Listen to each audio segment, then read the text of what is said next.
बहुत बहुत स्वागत है आपका। Thank you very much for coming to the session. तो आज की प्रैक्टिस हम शुरू करते हैं। देखिए, आज के सेशन में हम करेंगे एक छोटी सी कॉन्वर्सेशन की प्रैक्टिस। घर में माता पिता और बच्चे के बीच में बातचीत चल रही है। जैसे हम हिंदी में नेचुरली सेंटेंसेस बोलते हैं, फीलिंग्स भर भर के, शब्दों पे एम्फेसाइज करके जिस प्रकार से सेंटेंसेस बोले जाते हैं, उसी प्रकार से इन सेंटेंसेस को बिल्कुल नेचुरली बोलेंगे, the way native English speakers do, right. और हर सेंटेंस का स्ट्रक्चर, लॉजिक और ग्रामर साथ के साथ डिस्कस करते हुए चलेंगे ताकि कॉन्सेप्ट्स क्लियर हों और इनके बेसिस पे फिर आप दूसरे सेंटेंसेस बना पाएं। Alright, so I will be sharing my screen with you. Screen में आपके साथ मैं शेयर कर देता हूं।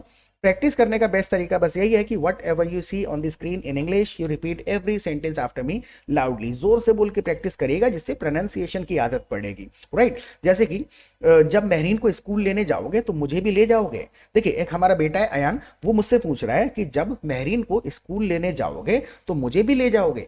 सिचुएशन के हिसाब से इंग्लिश को आपको थोड़ा सा कैच करना है, लिटरल ट्रांसलेशन नहीं करना है। इसके अंदर सबसे पहले आपके माइंड में आ जाना चाहिए कि वो क्वेश्चन कर रहा है, राइट। क्वेश्चन कर रहा है तो हम यहां से स्टार्ट कर देंगे, will you take me along. Situation को तोड़ तोड़ के बोलना पड़ता है, ये पूरा एक सेंटेंस नहीं होता, इसके अंदर 3-4 फीलिंग्स होती हैं। मैक्सिमम 3 या 4 वर्ड का एक सेंटेंस हो सकता है, राइट। सो ये इतने ज्यादा वर्ड्स हैं तो इसमें 2-3 सेंटेंसेस हैं। Will you take me along, क्या मुझे साथ में ले जाओगे? कब की बात कर रहा है? When you go to pick up Mehreen from school. जब जाओ, when you go to pick up Mehreen from school. तो सेंटेंस को तोड़ तोड़ के आपको वर्ड्स यूज करने हैं, right. So will you take me along when you go to pick up Mehreen from school. फिर आदत में आ जाएगा धीरे धीरे करके। बस इसमें एक लॉजिक हमको ये समझना है कि जैसे हिंदी के सेंटेंस में हमने 2 बार फ्यूचर को इंडिकेट किया है, जब महरीन को लेने जाओगे तो मुझे भी ले जाओगे। लेकिन इंग्लिश के सेंटेंस में जब हम एक बार विल यूज कर लिया है हमने, तो बार बार विल का इस्तेमाल नहीं करते हैं, right. Will you take me along when you go to pick up Mehreen from school, right. अब इसमें अगर हम 2 बार विल यूज करें, आप ऐसे कह सकते हैं, will you take me along when you will go to pick up Mehreen from school, right. लेकिन मजा नहीं आएगा, तो ये थोड़ा सा आदत में डालना पड़ता है, थोड़ा सा नेचुरली सेंटेंसेस को बोलने के लिए। एक ही बार आप बोल दीजिए, will you take me along when you go to pick up Mehreen from school, जब मैरीन को स्कूल लेने जाओगे, right. Look at the next sentence. अभी सुबह हो रही है, दोपहर को जाऊंगा तो ले जाऊंगा। अभी सुबह हो रही है, दोपहर को जाऊंगा तो ले जाऊंगा। अब यहां पर एक इंडिकेशन है, फीलिंग है इसमें कि अभी भी सुबह हो रही है, अभी 10-11 बजे, तुम तो नहीं गए स्कूल, अभी सुबह हो रही है, जब जाऊंगा तो ले जाऊंगा। बिल्कुल सिंपल तरीके से, इट्स स्टिल मॉर्निंग। स्टिल का मतलब भी होता है कोई चीज पहले से है और अभी तक है। It is still morning, I take you when I go in the afternoon. इसके अंदर भी हमने क्या करा है, 2 बार विल यूज नहीं किया है। इट इज स्टिल मॉर्निंग, अभी भी मॉर्निंग हो रही है। I will take you when I go in the afternoon. यहां पर when I will go in the afternoon हमने नहीं कहा, right. It's still morning, I take you along when I go in the afternoon.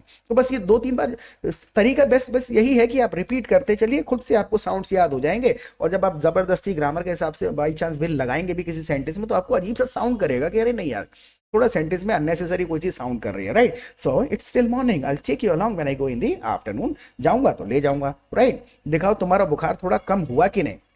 बुखार आ गया था इसलिए वो नहीं गया, तो दिखाओ तुम्हारा बुखार थोड़ा कम हुआ कि नहीं। अब इसके अंदर में फीलिंग को समझना है। दिखाओ का लिटरल ट्रांसलेशन नहीं है, देखिए हिंदी में कहते हैं दिखाओ, लेकिन यहां पे हम चेक करने वाले हैं ना, तो क्या कहेंगे, let me check.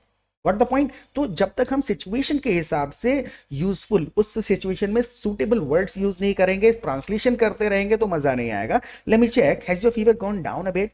Late me check, has your fever gone down a bit. अब देखिए, गया है, कम डाउन कहना चाहिए, नीचे आया है तो, लेकिन गॉन डाउन अपने आप में एक नेचुरल तरीका है। हालांकि अगर आप ये भी कह देते हैं, let me check, has your fever come down a bit, तब भी चल जाएगा, लेकिन वो थोड़ा सा अजीब सा साउंड करेगा ट्रांसलेशन, राइट। लेकिन मैसेज अगर समझ रहा है सामने वाला तो कोई दिक्कत नहीं है, क्योंकि that sentence is also grammatically correct. वो भी करेक्ट है और ये भी करेक्ट, ये थोड़ा नेचुरल है। So let me check, has your fever gone down a bit. थोड़ा सा फीवर आपका कम हुआ या नहीं। नाउ, इसे गोली खिलाए हुए कितनी देर हो गई। बिल्कुल सिंपल तरीके से क्वेश्चन है, तो हाउ लॉन्ग, कितनी देर हो गई। How long has it been, कितना समय हो गया। How long has it been since you gave him the pill, जब तुमने इसको गोली दी थी, right. How long has it been since you gave him the pill. अगर हमको इसी के बेसिस पे क्वेश्चन करना पड़े कि आपको इंग्लिश सीखते हुए कितना समय हो गया, आपको इंग्लिश सीखते हुए कितना समय हो गया, how long has it been since you have been learning English, right.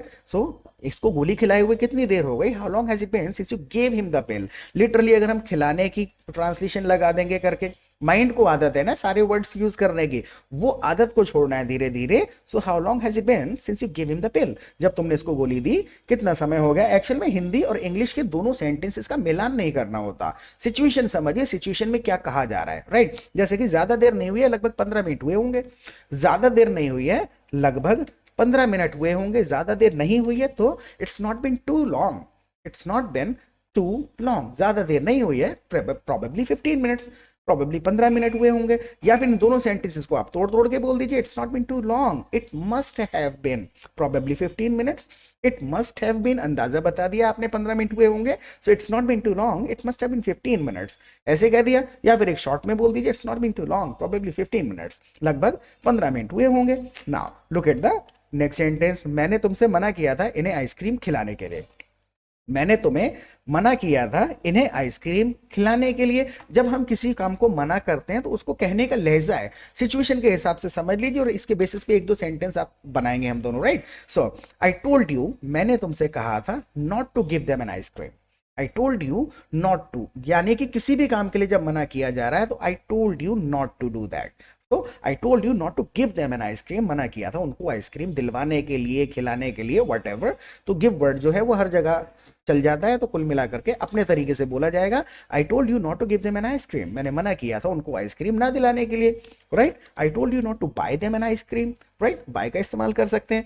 Now look at the next sentence, ये जिद कर रहा था इसलिए दिलवा दी। अब जब जिद की बात आती है तो इंसिस्ट वर्ड यूज कर सकते हैं, फोर्स वर्ड यूज कर सकते हैं, कई तरीके से कहा जा सकता है। So he was insisting so I bought him, he was insisting so I bought him, इसलिए मैंने उसको दिलवा दी, right. he was insisting so I gave him, ऐसे कह सकते हैं आप, दे दी, दिला दी। तो लिटरली गिव का मतलब देना, बाय का मतलब खरीदना, इस तरीके से ट्रांसलेशन करके कुछ लेवल तक 10% तक का जो लेवल है बेसिक कह सकते हैं, वहां तक चलता है ट्रांसलेशन। उसके बाद वर्ड्स का मीनिंग नहीं रह जाता, फीलिंग रह जाती है कि किस सिचुएशन में कौन सा वर्ड यूज करना है।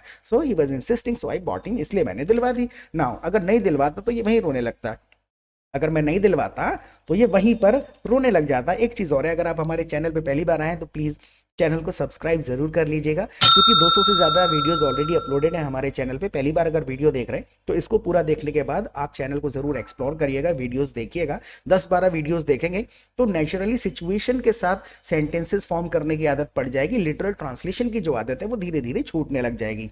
और दूसरा, आप हमारी लाइव क्लासेस भी अटेंड कर सकते हैं। देखिए, लाइव क्लासेस के 2 फायदे होंगे। सबसे पहले तो हम आपको अपने कम्युनिटी में, अपने ग्रुप में ऐड कर लेंगे, जहां पे आप दूसरे पार्टिसिपेंट्स के साथ रियल सिचुएशन में प्रैक्टिस कर पाएंगे live, which is most important part of learning. अगर आप रियल सिचुएशन में प्रैक्टिस नहीं करेंगे तो फ्लुएंसी नहीं आएगी, क्योंकि अकेले जब प्रैक्टिस करते हैं तो क्या होता है कि हम एक हिंदी सेंटेंस सोचते हैं, उसका फिर ट्रांसलेशन मैक्सिमम कर पाते हैं, लेकिन सिचुएशन में जब आप बात करेंगे ना, ग्रुप में 300 करीबन पार्टिसिपेंट्स होते हैं, उनके साथ जब आप बातचीत करेंगे रियल सिचुएशन में, तो सिचुएशनल सेंटेंसेस की आदत पड़ेगी कि इस सिचुएशन में नेचुरली क्या बोला जाना है, राइट। और ऐसा नहीं है कि सिर्फ आप चैटिंग करेंगे, 300 करीबन पार्टिसिपेंट्स होते हैं, जब आप थोड़ा क्लोज हो जाते हैं, फ्रेंड्स वगैरह बन जाते हैं, तो आप फोन पे बात कर सकते हैं। फोन पे बात करके जब प्रैक्टिस करेंगे तो जो सेंटेंसेस पता है, जितनी इंग्लिश आती है, वो आदत में आएगी, वो तो आदत में खुद डालनी पड़ेगी। नोबडी कैन एस्केप इट, वो तो ऐसा है नहीं कि इसको छोड़ा जा सके। जब आप फ्लुएंटली बोलना चाहते हैं तो you need to develop the habit of speaking sentences fast and continuously, right.